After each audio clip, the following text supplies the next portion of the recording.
izin mengingatkan berkaitan waktu kita karena rombongan akan segera ke bandara, kurang lebih 30 menit lagi kita akan menyelesaikan. Cuman sebelum itu sudah dipersilahkan Wakil Ketua BAM di PRRI Abang Adian, ada tanggapan.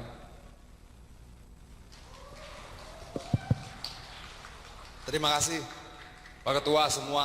Saya tadi tuh datang, saya berpikir, wah petani garam minta mobil mewah atau minta tambahan fasilitas perumahan atau minta tambahan fasilitas yang lain-lain. Ternyata saya salah, Bang. Mereka cuma minta harganya dong dinaikin. Sederhana permintaannya. Dan repotnya adalah negara gagal menjawab pertanyaan yang sangat sederhana. Kalau kemudian kita lihat ada gubernur minta mobil harga sekian miliar, minta renovasi rumah harga sekian miliar, petani garam nggak minta itu. Petani garam cuma minta naikin harganya. Kenapa?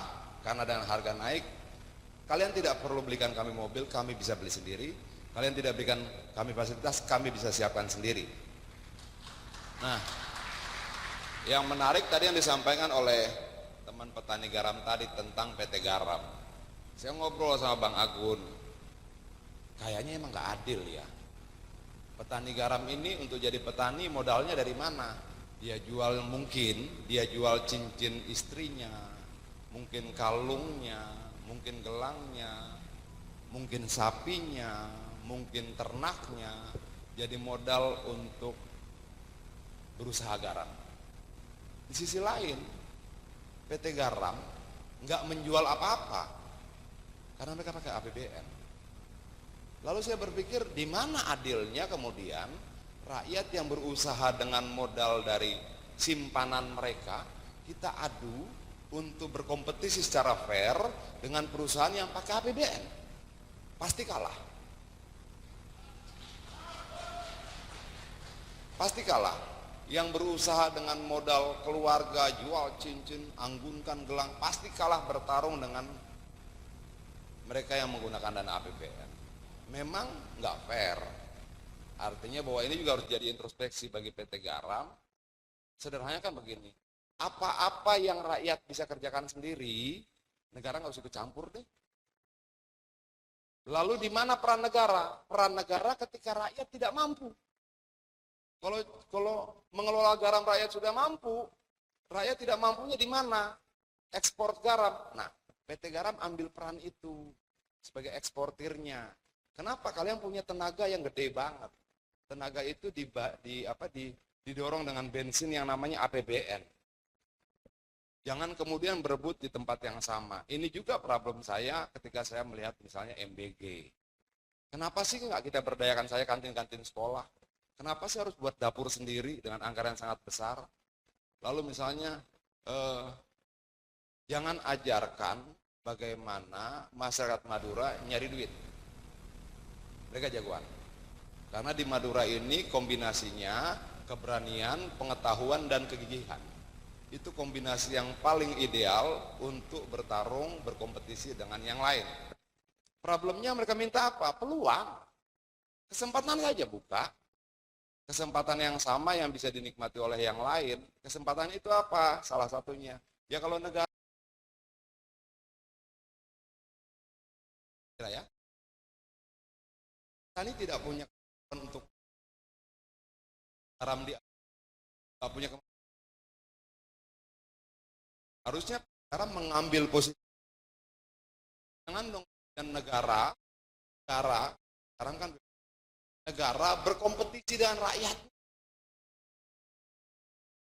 Harus jadi ya.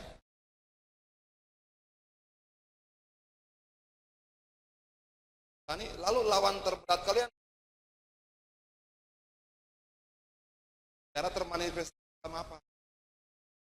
Kan ngenes ya. Mana gitu.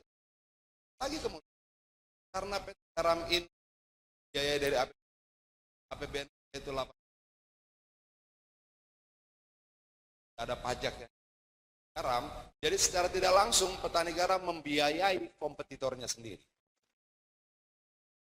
Itu makin rumit nih tentang hubungan ketatanegaraan kita bagaimana.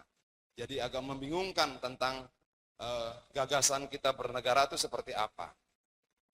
Kenapa kemudian negara harus buat BUMN? Apakah untuk mengambil alih pekerjaan rakyat atau mengerjakan yang tidak mampu rakyat kerjakan?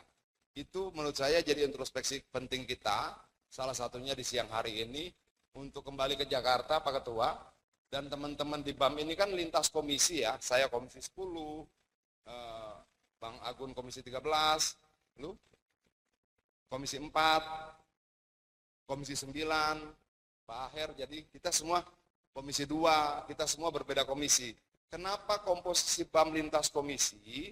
Agar seluruh masalah-masalah yang kita dengarkan di sini, kita pulang ke Jakarta, kita perjuangkan di komisi masing-masing. Kira-kira seperti itu. Jadi BAM ini kerjanya apa? BAM ini kerjanya mendengarkan masalah. Lalu mendistribusikan masalah-masalah itu ke komisi-komisi terkait. Siapa yang membawa masalah itu? Ketika terkait dengan pendidikan, itu kewajiban saya. Oh, saya sudah dengar di pengaduan ke BAM, saya komisi 10, saya akan bawa di komisi 10. Kira-kira seperti itu. Nah, Bapak-bapak, Ibu-ibu, memperjuangkan kesejahteraan rakyat itu bukan perjuangan gampang. Dan dari dulu saya perhatikan rakyat itu tidak pernah minta yang aneh-aneh. Sederhana. Keadilan, kesejahteraan. Hanya dua itu. Yang sering minta aneh-aneh itu pejabat. Salah satunya mungkin saya. Artinya bahwa dari sekian banyak pertemuan ya, kalau kita ketemu dengan petani, ya mereka minta sederhana kok.